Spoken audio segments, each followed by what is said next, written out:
So, there is a famous man.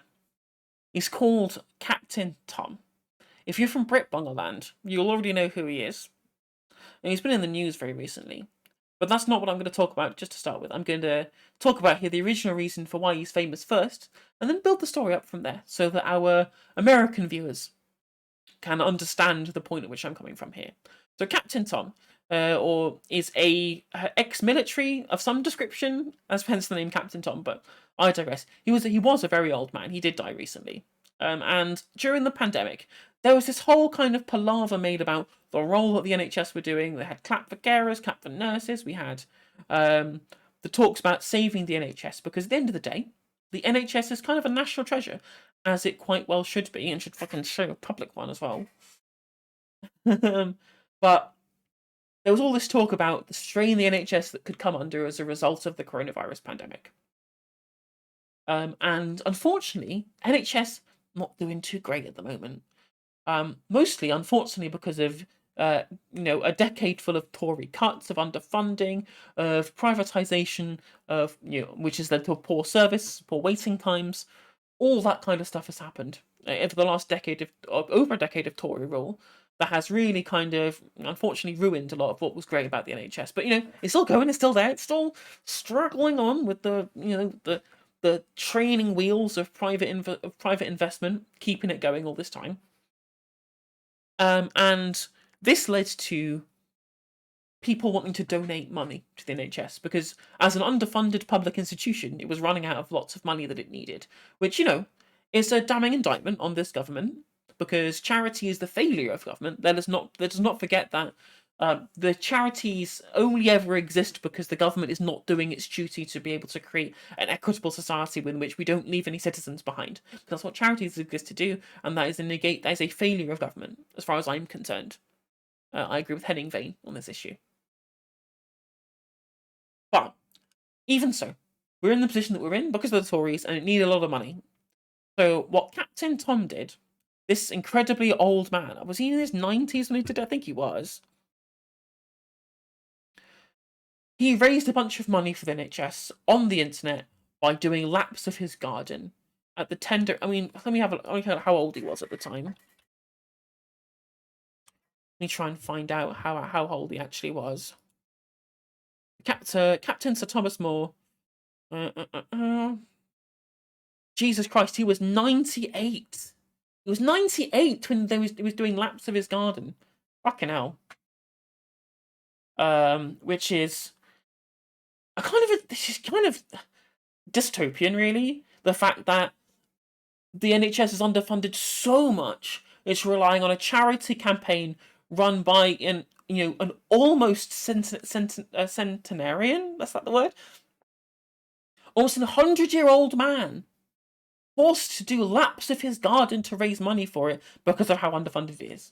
That should not be a thing that should ever have to happen, but alas, it did happen. The money was raised, which I guess is somehow a good news.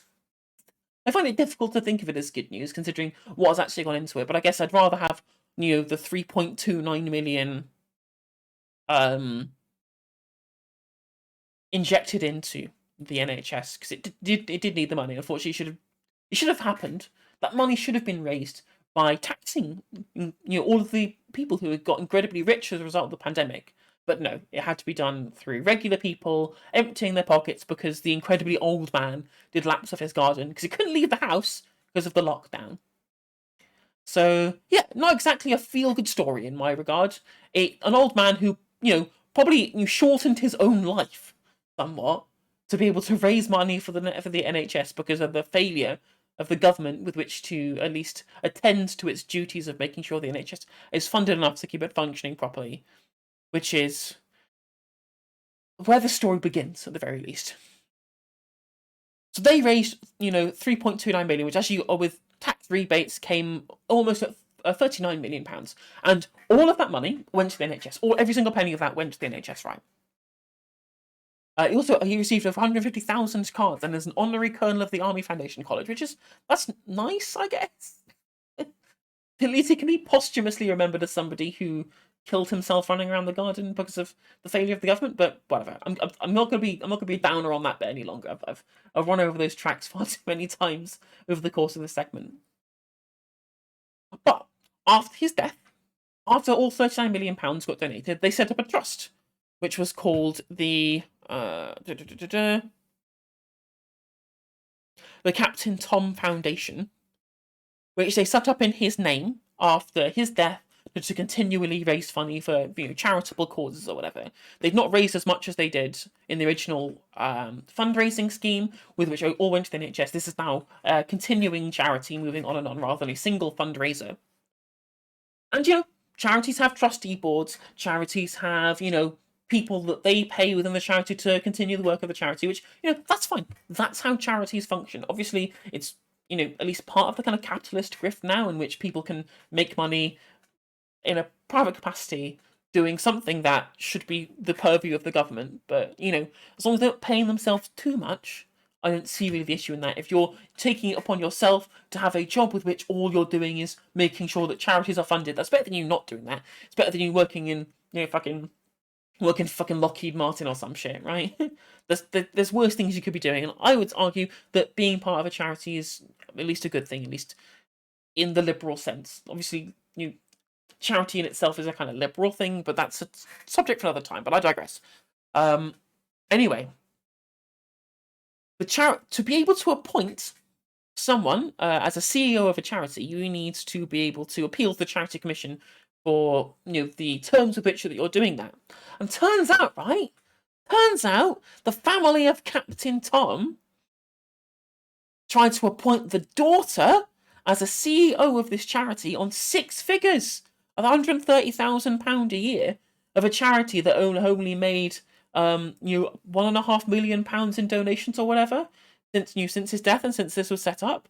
That's literally 10% of all the money raised was going to go to get this fucker here, this woman here, to get her, an incredibly lucrative and cushy job as the runner of this charity, which just speaks to the way in which this is really not a fun or heartwarming story. It's incredibly depressing, incredibly dystopian. That it's all stemmed from poor governmental policy. People, the wrong people having to do the funding themselves, and then also some person here getting in on the fucking grift at the end of the day, right? The Independent has been told as part of the Watchdog's case related to a request from the Foundation to appoint Hannah Ingram Moore as its CEO on a salary worth about 1/10 of its total year first income. It is understood that the charity, established in May 2020 after the former army officer raised £39 million for NHS, wanted to pay her in the region of £150,000 for the role. This figure represents 13.6% of the charity's first year income, and that's not including any other expenses. £150,000 of money that was supposed to be donated to good causes was going to be siphoned off by this fucker to grift her way to a cushy 6-figure income. It beggars belief, doesn't it? Absolutely beggars belief, right? Again, sure, they raised loads of money for the NHS outside of that, which I would argue shouldn't have had to have been done, but we're in the position that we're in already. It is understood that the proposal to hand her the role was made by trustees without recruitment campaign or competition. So again, it was just an insertion. It's just like the crony contract from the Tories all over again, but this is just some person, some family member of the person who killed themselves running around their garden, trying to siphon money off of a genuine charity. Like, this is what was the point here that was made? A salary of 150k would be comparable to the RSPCA, which was recorded as paying its top earner a similar amount, according to a list of the 100 highest paying charities produced last year by industry publication The Third Sector, which placed it 98th. The animal charity's annual income was recorded as 142 million, more than 100 times that of the Captain Tom Foundation. So, as a percentage, it's the same. Like, it's more than 100 times she's been paying herself as a proportion of the total charitable income than what the RSPCA pays their top earner, right? This is an absolute scandal. And also, it will come as not a shock to you, not a single shock to anybody watching this, that the people in this particular family who are doing this grift are Tories. Would you believe it? Heaven forfend these people might be Tories. Like, she has a couple of tweets I could find where she says, oh, isn't it terrible how Jeremy Corbyn was doing in the debate, and they should pay more attention to Boris Johnson. Which, to be fair, she's tweeted at the Conservatives a bunch. It's very clear to me that she is a Conservative, but I couldn't find anything incredibly damning that she's like a bad one or whatever. Whereas her partner Colin, Jesus fucking Christ, this guy is an absolute mad lad. And a pretty unsavory character. Let me just find the thread that was on. There we go. That's the one we were looking for. Him talking about Corbyn. Him talking about Corbyn again. Saying maybe he's going to nationalise opticians. Literally the you're going to nationalise sausages argument, but this time done from a grifter stealing money from charitable donations. Obviously, this is retroactively looking at it, right? Obviously, he wasn't doing the stealing the money whilst he was making these tweets, but I digress. It's the same person. We can still attribute both to him.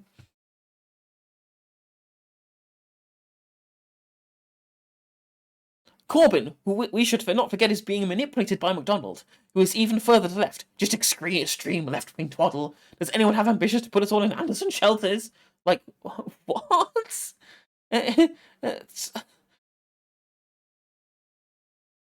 Just like him about something about inheritance, whatever. It just shows the level of fucking privilege the Tory cunts engage in, where they have to assume that just because they're not allowing you to pass on your whole estate, it means you end up having to live in a fucking tent or whatever. As if like a regular fucking working class person in this country isn't having to pay hand over fist for shitty accommodation already. Just because you own probably an incredibly expensive house, so much so that you would compare anything about below that limit as being something like an Anderson shelter or whatever. It shows just how like completely divorced from reality all these fucking Tories live under. Fucking hell. Only the Labour Party using this crisis for cheap political jab. Something's not really cheap and pathetic. Yeah, it's not like the pandemic was an incredibly worldwide event that put incredible amounts of strain on the whole political system. Yes, a pandemic's never political. How can you possibly make something as incredibly damning, such an incredible damning indictment on the failures of neoliberal capitalism to solve major worldwide issues, right? That can possibly be a political thing that you might want to at least make a point about when critiquing somebody as, the leader of the opposition, trying to critique the way in which somebody is handling, a pandemic. Like, these people, they honestly, you couldn't make this shit up. But anyway, there's a whole thread of this shit where this fucker who's probably could be the beneficiary of a lot of this money, would have been the beneficiary of a lot of this money, and her application to be the CEO of this charity gone through, which thankfully was blocked by the Charity Commission, right? Of course, the people grifting money from the public, fucking Tories, right? Who would have believed that they would have been Conservatives? But anyway, she's released a statement. Let me go through her actual statement here. Business, family, leader. The fact that she's got her own little fucking promotional website just speaks volumes about what she's been engaging in as someone trying to be appointed as the CEO of this charity. The fact that she has her own little fucking like PR plan put in place for herself as a person, it just leaves a pretty fucking sour taste. But anyway, she's released a statement. I've not read it. Let's go through it. Recently, publication of the first audited accounts. Every penny of the 39 million went to NHS charities. That's fine. We've all agreed on that. Entirely separate from the foundation, whatever, that's irrelevant. We're talking about the foundation in specific here. It's been hurtful to my family and me to read allegations and slurs in social media on some parts of the press. We are disappointed with some of the coverage this matter has received, and particularly, by the way, we've been trolled on social media. Some of these baseless posts have been really hurtful and vile, and have many conflated the enormous amount raised by my father, paid directly to NHS charities, and money raised by the Captain Tom Foundation. My father inspired the world during the dark days of the first pandemic lockdown. We, his close family, were at his side throughout to help him to be able to do the many things he managed to achieve. During the fundraising campaign for the NHS Charity Together appeal, as a family, we willingly devoted ourselves to my father in the utterly unexpected fundraising activities that this entailed, and we need to call upon outside support at our personal cost to be able to cope with the workload that was involved. Okay, let's stop right here. Again, no one is impugning you for the original amount that was raised, the 39 million. We all think that was at least a net good, even if I think that it's a part of a story that is less appealing. It's not like something that I would characterize as being uplifting. I thought it was just necessary, and it was definitely good that money was given to the NHS, right? That's again, that's fine. 38.9 million, that's a good amount of money for the NHS to be getting. I'm not knocking anything that you're engaging in, right? But what we're actually talking about is the Captain Tom Foundation. If you want to actually, I understand you're trying to butter us up to be able to think highly of you whilst we're reading the second part about your response to these allegations with regards to your appointee, or your appointment rather, attempted appointment as the CEO of the charity. You didn't need to include all of this fluff beforehand. You didn't need to include that. You could have just actually responded to the allegations. But I understand that it's going to be very difficult to respond to allegations that you're essentially grifting money off people, right? So let's continue. The foundation was established in May with 100k from UK-based corporate, for which we're truly grateful, and officially launched in September 2020. My family and I ensured independent trustees who were appointed in accordance with the charity government's regulations. The independent trustees are responsible for all financial matters within the charity. For absolute clarity, I'm not a trustee. I've never made any payments on behalf, have never been made any payments on behalf of the charity. My foremost ambition is to ensure my father's legacy will support positive social change now in the future. Again, so she's not even responded to the claims. She's not even responded to the claims, right? She's not said about whether or not she was attempted to be appointed, because she's never been made any payments, and the reason why she's not been made any payments is because the Charity Commission blocked the appointment. And again, it's been shown in the Independent article there was no recruitment drive, there was no some kind of opening to be able to consult with other people. You were just attempted to be appointed, and it's there in the Charity Commission documents. I'm sorry, but you're caught red-handed and you're not even responded. All you've just done is a bunch of waffle about how graceful it is that for you to engage in helping, run a charity, which again, you didn't like. Obviously, I understand that there was some stuff that you went through that you do from that, and you got some help from outside. That's fair enough. But at the end of the day, you weren't the incredibly old man walking around the garden, Hannah. And it must have been sad to see your dad die. I'm not negating that in any sense, but none of this is a response to your attempted appointment to be the CEO of this charity. The fact that you want to become like a public speaker moving forward, it's just the grift is just so plain. It's just so obvious. And the fact that you call yourself a successful businesswoman and a leader in every field, like, it's just there's no escaping it. There is just no way of being able to make up for the fact of what you attempted to do here. You're not exonerating anything that you've done. And the fact that you can't try and exonerate you in the exonerate yourself, in the public statement that you've made here, makes it clear as day to me that it was just a grift. Whether it was a grift all along remains to be seen. Whether from the end of the original campaign and the attempted and the setup of the original foundation in September 2020, whether it's been an attempted grift for that long, I don't know. That's something that only she will know. But we do know that it did become a grift, because what would a Conservative be? What would a Tory be if they weren't trying to take money away from regular people to enrich their fat purse at the end of the day? Because that's what Tories do, and this person, no exception.